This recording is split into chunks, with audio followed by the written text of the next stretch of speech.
That's the same thing as what's happening when it comes to genocide, transgenocide, erasure, trans erasure, let alone any other type of fascism that's happening right now, down south, across the pond, and in our own backyards. It's happening. And I can't be quiet about that. This isn't coffee talk. We can't just pretend this isn't happening.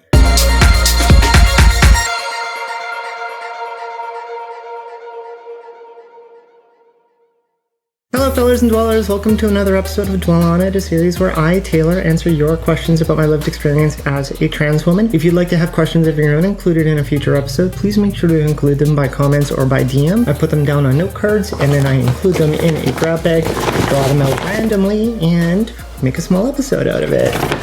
If you're new to the channel, please make sure to subscribe, and if you're not new to the channel and haven't subscribed yet, please make sure to subscribe, and if you enjoy the content, make sure to please hit that like button. Liking does more than just let me know you enjoyed it. It does fun little algorithm things to make sure that the visibility of this content goes into faces of people who also want to see it, and sometimes people who need to see it as well. Please make sure to also take a moment and share this with any of your peers or your friends or your network so they can also see the message as well, and that way it just helps them educate and possibly even normalize the conversation about trans individuals in their lives or their understanding, or perhaps even be an inspiration for people looking to see others trying to help create some change. There's a war happening against trans individuals more than ever, right? That it's been happening for a few years, but it is certainly reaching a very dangerous precipice, and being able to get out there with some extra visibility to show people that we're not going to go ahead and get pushed back or pushed down by others is really important. So your contribution of helping spread that message is so important, and I appreciate you for taking that moment to do that too. Before I get too deep into things, I'd like to do a visual description as usual, and so with that, I am in my living room, which is also my gym and also my office, depending on the time of day. It's currently midday right now. My blinds are open, so we can see a lot of sunlight coming in behind me. Probably not good for the optics, but it's summer. It doesn't last very long in Winnipeg, so we better enjoy it while it's here. Behind me are 3 pieces of cardio equipment. Right over there is my recumbent bike. Right over there is my elliptical, and right behind me that we can't see is my treadmill. I've got an air conditioner on the wall, which is currently off. The walls are beige. Personally, I'm wearing makeup for the first time in a small while when it comes to Dwell On It. I've been doing the naked face thing lately and a little change of pace, so my color palette is based on blue, and because I am dressed like a Power Ranger all the time, I've got a blue baseball style t-shirt, and I've got, well, you can see it as a black bra strap.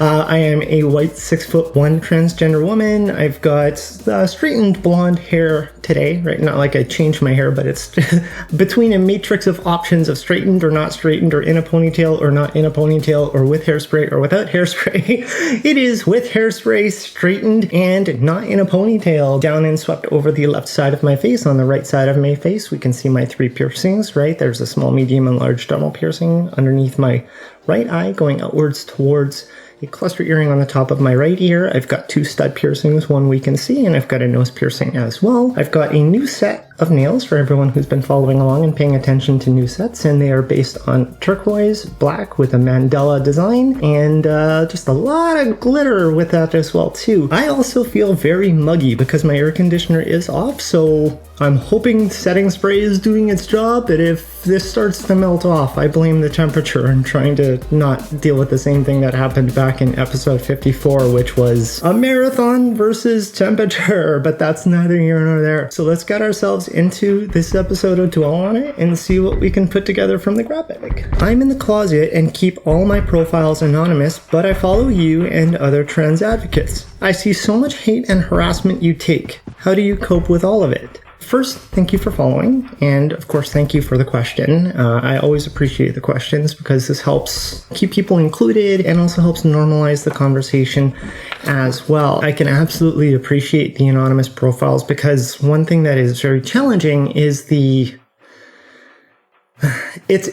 hot take coming up. I'm okay with the concept of a regulated internet, and the only reason for that is we've proven very clearly that far too many people are not competent enough to be compassionate about someone else. I can't fathom, right? Like I literally just cannot comprehend the need and the dopamine release of seeing something and then just, I hate you. I can't process that.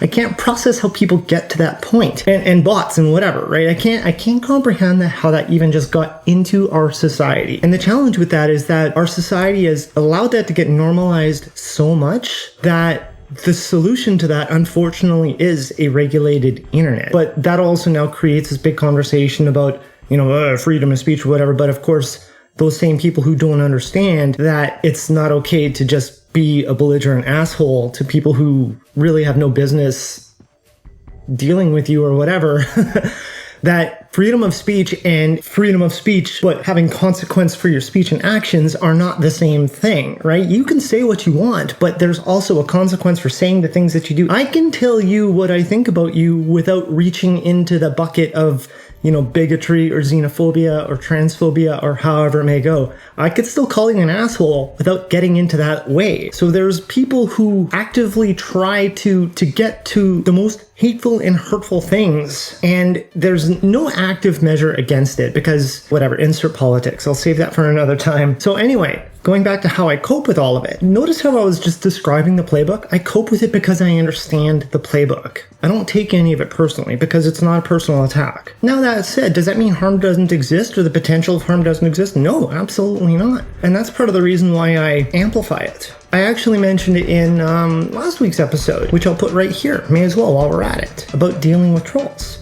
I don't give them the engagement that they're looking for, but I allow the visibility of it so that other people see the harm that is being amplified by these individuals. Because what these individuals try to do is share their message to their audience, not to me. And again, this goes full circle to how I cope with it. I know they're not dealing with me. They're not talking to me. They can go ahead and take me out of the picture and replace it with somebody else, and they'll still be just as vicious. And if anything, that's part of the reason why I endure it. Because it's one less person for them to expend their energy on. I would rather them try to, hurt my feelings or whatever than actually hurt the feelings of someone who doesn't have the capacity to cope with it, right? Some people take these things personally. I'm not saying that I want to shoulder all of it, but that goes back to that episode that I linked, which was not last week's episode. The more I think of it, it was maybe 2-3 weeks ago. Nonetheless, that's where allies are supposed to step in and help intervene.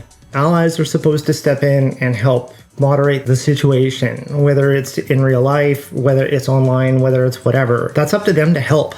If they leave the responsibility on people who are being abused to run away, it gives the abuser the safe space to know that they won. All it is a display of power that then goes to the abusers, the bigots, the hateful. And I'm not going to give them power. I'm not going to give them the opportunity to feel like they bullied me enough that I couldn't endure it anymore. All they do is they give me inspiration to work against them by going through the systems that privilege them with the opportunity to be hateful. As in, if a space is created for someone to be bigoted, I'm not going to worry about the bigots being bigoted. I'm going to worry about the system that allows that bigotry to exist and get that fixed. An analogy that I used for something like sports, for example, I don't worry about the players. You change the arena, you change the rules. Then you change the game. Players will always continue to exist, and it's up to the players to adapt instead of constantly trying to hope that better players come in while you don't do anything about the location or the rules. That's kind of the way that I tend to look at it. So when it comes to coping with it, I guess it's because I don't take it personally. It's because I see the playbook, right? And you know what? I've mentioned the playbook, and I may as well point this out. This is a video that I've linked before. It's definitely not mine, but it's a series called The Alt-Right Playbook off the top of my head. If I'm wrong, and it might be the far-right playbook, but I think it's the alt-right playbook. But nonetheless, I'm going to put it right here. It's a small series. Please make sure to take the time to check it out. It does a fantastic job of actually helping kind of like unravel what some people may consider the mystery about why bigots and hateful people act like bigots and hateful people. It is a very cookie cutter playbook. By understanding how they operate, it makes it so much easier to just maneuver life around them. The wild card out of all of that is that word right there, wild card. There are some people who are just unstable. And this goes back to the visibility and the awareness of the abuse that I talk about and that I bring up. There is a non-zero, and at this point in all of our lives, at this precise moment, there's a non-zero and escalating probability of being a victim of a violent and possibly fatal assault because of someone who is unhinged. Through something completely outside of my power, I could be walking to the grocery store, minding my own business, and just because I'm trans, someone will murder me. Sorry if that sounds morbid to anyone hearing this, but that is a fact of life. And if you don't like that being a fact of life, then you should be doing something about it. Because I don't know what you want me to do about it, because I'm doing everything I can to make sure that that harm doesn't get caused to trans individuals, if not just from my generation, but the generation behind me and the generation behind them. That idea of me just walking to the store and being a victim of a potentially fatal assault because of someone unhinged, because I exist, this is the part where you ask yourself, how are you coping with that, and what are you doing about it? What do you think people judge you about the most? Well, speaking of being trans, I'm sure. Honestly, I can't really imagine that. I have a feeling that I brought that up at some point before, so I'm going to do awkward finger pointing right here. There may or may not be a video, and if there isn't, please ignore the awkward finger pointing, and I'm going to keep this in just because it's funny. But otherwise, I'm pretty sure that I answered a question similar to that in the past. I can't read people's minds, and if I had an answer, then that would mean people are actually telling me what they're judging me about. I'm going to imagine, like I said, it's because I'm trans, right? They'll go ahead and they'll identify reasons that I'm trans to get judged about, you know, whether it's certain features about me or whatever. Or if I was to get past the flagrant transphobia, I know that I'm a pretty assertive person. But with the way that the world is right now, when it comes to what it boils down to as genocide against trans individuals, trans erasure, active measures of trans erasure. I live in Winnipeg, Manitoba, Treaty 1, down south.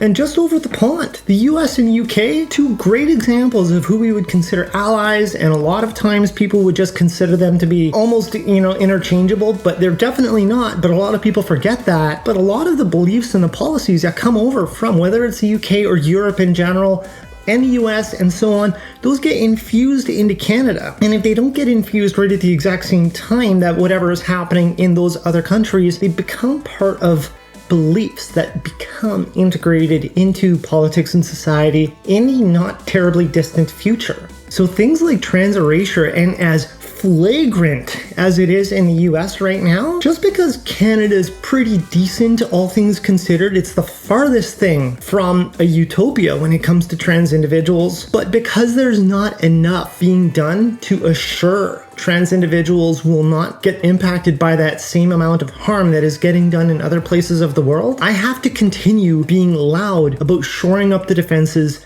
today. An analogy I said to a couple people not very long ago in a similar nature was, if you live in a house down by a river, I'd say van, but a house is a better example. So you live in a house down by a river. You see the river and you're like, well, I don't want that river to flood and ruin my basement or my house. And you look at the surroundings. You look at the shoreline of the river. Is there enough of a bank, for example, to make sure that the water doesn't crest over at any point? Or if that's not an option, do you have some sort of dike around your property to make sure that if the river's ever started to rise, starting to flood, that the floodwater's not going to get into your house? Do you do those measures in advance because you know you live by a river and the river has a potential of flooding and ruining your property? Or do you wait for the day that you end up finding out that the river's going to go ahead and flood and ruin your home at the same time, and then you start panicking about sandbags?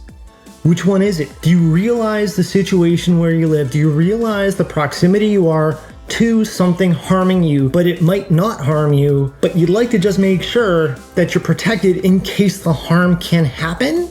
As in sandbags, dikes, reinforce your basement, whatever. Or do you sit and hope that nature's not going to screw you over and then piss and moan and complain about all the damage that's being done after nature said, yeah, guess what? I'm water and I'm pretty powerful, and move your house out of the way because I'm going here now. That's the same thing as what's happening when it comes to genocide, transgenocide, erasure, trans erasure, let alone any other type of fascism that's happening right now, down south, across the pond, and in our own backyards. It's happening, and I can't be quiet about that. This isn't coffee talk. We can't just pretend this isn't happening. And I'm going to point to an episode right here. This was episode 55, I think it was. Something about talking to goldfish. I have to underline how important this episode is. After I recorded it, I cannot remember having something that passionate and that important and that real that people need to understand about what is happening in the world right now, and I have no idea how to light fires under asses enough to get people to act. And so going back to the question about people judging me, yeah, I'm assertive. Yeah, I'm vocal. I know for sure that lots of times people feel uncomfortable when I speak. But this stuff isn't gentle. This stuff isn't comfortable. And if you're gonna judge me for making you feel uncomfortable, is that my problem for bringing forward what's happening in the world and you not liking it? Because that sounds a lot like your problem. And judging me about your inability to cope with something you don't enjoy is your problem to solve. Oh, this is gonna change the tune, pun intended. Can you sing? Can you sing right now?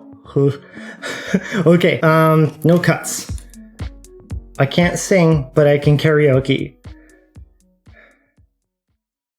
I would swallow my pride, I would choke on the rinds, but the lack thereof would leave me empty inside. I would swallow my doubt and turn it inside out, find nothing but faith in nothing. Wanna put my tender heart in a blender, or watch it spin round to a beautiful oblivion. Rendezvous, then I'm through with you. All day, staring at the ceiling, making friends with shadows on my wall. All night, hearing voices telling me that I should get some sleep, because tomorrow might be good for something. Do you have the time to listen to me whine about nothing and everything all at once? I am one of those melodramatic fools, neurotic to the bone, no doubt about it. That was fun. I can karaoke. I definitely wouldn't say I could sing. Hope that counts. How bad did laser hurt? I know I answered this in the past, as a matter of fact. So I'm going to point very quickly to here, to that episode, and I'll just really recommend you check that one out. And I also know that that question that did get answered, I feel was kind of funny, right? So we'll just go ahead and use that as a simple one. Because like, I was thinking about it in the previous episode, I was saying I should start going through the bag and screening out what would be duplicates. And I was also thinking of it at the same time that I can't expect everyone who includes questions to have watched every single episode. But if you haven't had a chance to take a look at the playlist as a whole, please feel free to check that out and let it run. I also acknowledge that as episodes go earlier and earlier chronologically, expect lower and lower quality of production, but that just happens because life. Anyway, I got totally distracted on that.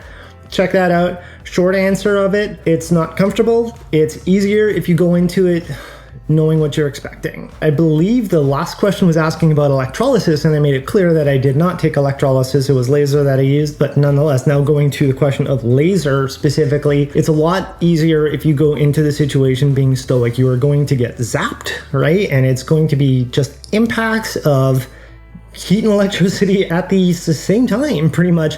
I'm trying to remember the analogy that I used. It was like getting whacked by an elastic while connected to a car battery and hot, I think is the analogy that I used, right? It's for a fraction of a second every single time, but you notice it. It's honestly, it's a very similar when people ask me if these piercings hurt. I don't recommend these piercings for people who are squeamish with piercings. You know, it's not the same as getting your ear or your nose pierced. There was a little more behind it just because of location and such. But going into it with a very stoic attitude, it just allowed a much more comfortable experience because you know what's going to happen. So same thing when it comes to going for laser, just go into it with an understanding that it is going to not be comfortable. Now also remember, depending on the service that you're getting, some machines have different dials and settings and intensities and so on as well. And based on the contrast of your skin color and the hair color will also determine the outcome as well. It's more than just one machine does thing. There's a lot of other parameters. So this is why I continue to go back to be stoic. It's a different experience for every person. Every person has a different type of pain tolerance and everyone has a different type of understanding about what it's going to be so on and so on and so on. This is a really long-winded way to say check out that previous answer because I think I summed it up really well. It's something I would do again, but it's something that I'm happy I don't need to do again either. What I will say is that top of the lip, not a good time. Not a good time for anyone. I don't remember anything that felt so sharp. It's not the worst pain that I've ever felt, but it was such a contrast of like, oh, compared to anything else.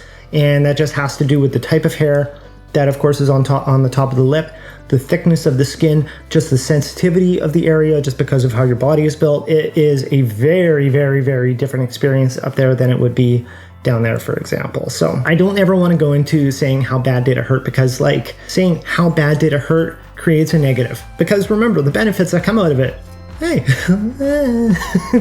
I don't like to look at it as laser hurting. It's an experience that if you want to have a smooth face, it's something to experience. And that's just my way of going into things there. Please take a look at that link that I recommended just a few moments ago. It's got everything summed up in a nutshell. I'm doing everything I can to avoid saying it hurt bad because it didn't, but I'm doing everything that I can at the same time to avoid saying it's fine, don't worry about it.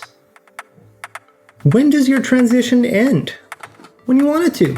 I consider my transition ending at the date that I got my new birth certificate. I received mine on December 14th, I believe it was, in 2020. The date that it was issued was December 10th of 2020, which was International Human Rights Day, I believe, off the top of my head. I'm not going to look it up. Transition paths are unique to the person transitioning. There's no fixed start date and there's no fixed end date. Some people may consider their transition starting the day that they acknowledge their gender identity is not what their sex assigned at birth is, for example, right? Some people may find their transition starting the day they take their prescription for the very first time, so on, right?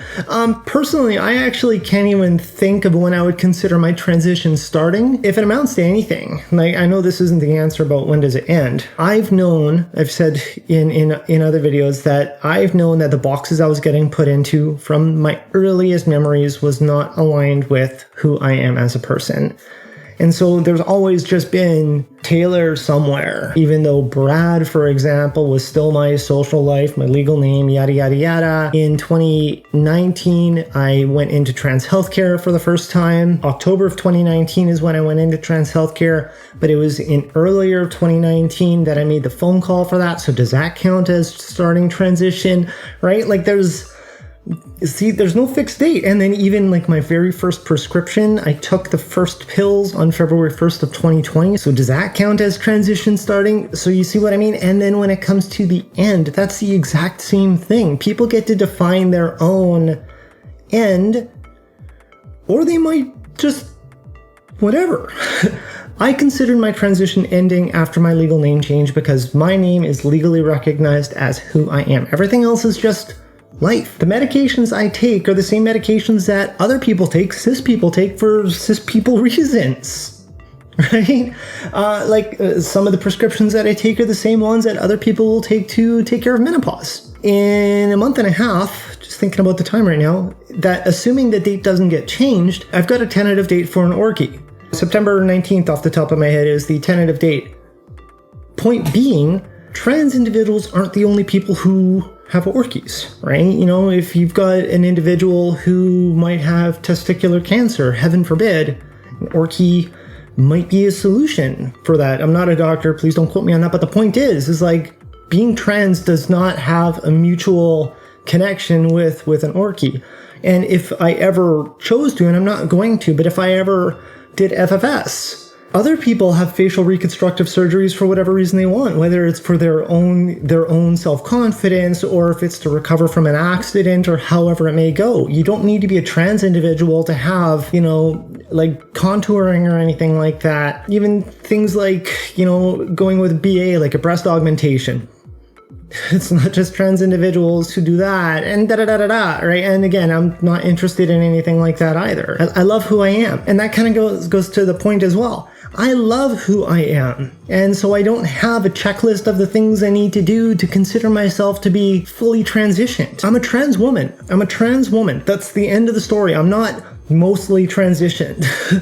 right? I am a trans woman, period. End of story. Now, other people may have a different philosophy and be like, I don't feel whole, right? Until, I've got the surgeries that I want to get done, legal name changes done, yada, yada, et cetera, et cetera.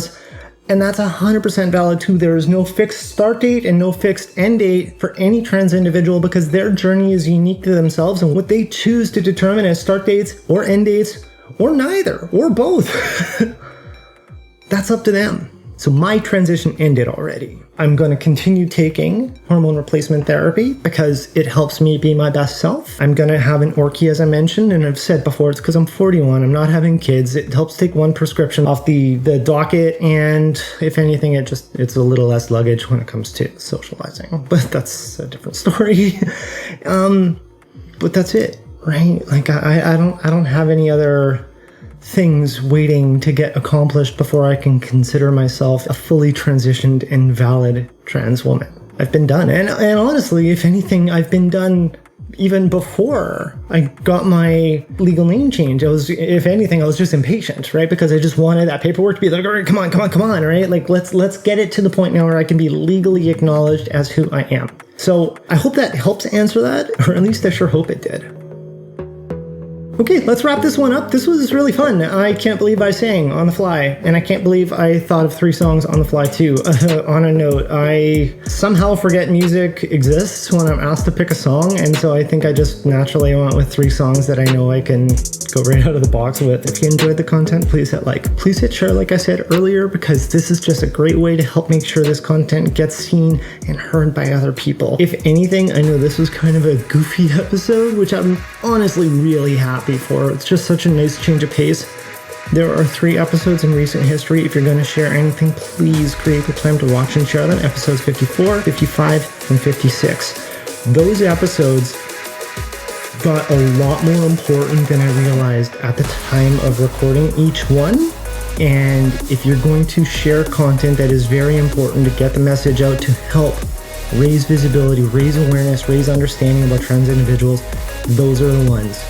Please. And as I mentioned, please subscribe if you haven't done that yet. And this is both to people who have watched the channel already before and people who are new to the channel and for some reason are still here, so thank you so much. In the description is a link to a campaign hosted by New Mode, and what that is a call to action to encourage political leaders and elected officials in your area to incentivize businesses, organizations, and companies in the neighborhoods that they work in to optimize their corporate social responsibilities to ensure a safe and equitable place for underprivileged individuals, and in this case particularly the 2S LGBTQIA+ community, being able to assure the higher CSRs happen in those locations, those businesses, organizations, and companies helps ensure a safer and, as I mentioned, a more equitable place for the people who live in that neighborhood too. So super important stuff. Please take a moment. It takes less than a minute to go ahead and include yourself, name, email address, postal code, hit send. The letter's already written. Send that off to the elected officials in the postal code that you submit to, and also the mayors of Winnipeg and Toronto as well. Otherwise, I think this is a bit of a cluster of an outro, but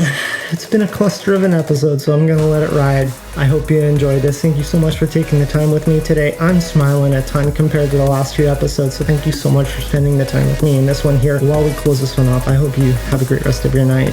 Have a great rest of your week, as I absolutely always love to say. I'm feeling super muggy, and I can't wait to turn this air conditioner on. And that's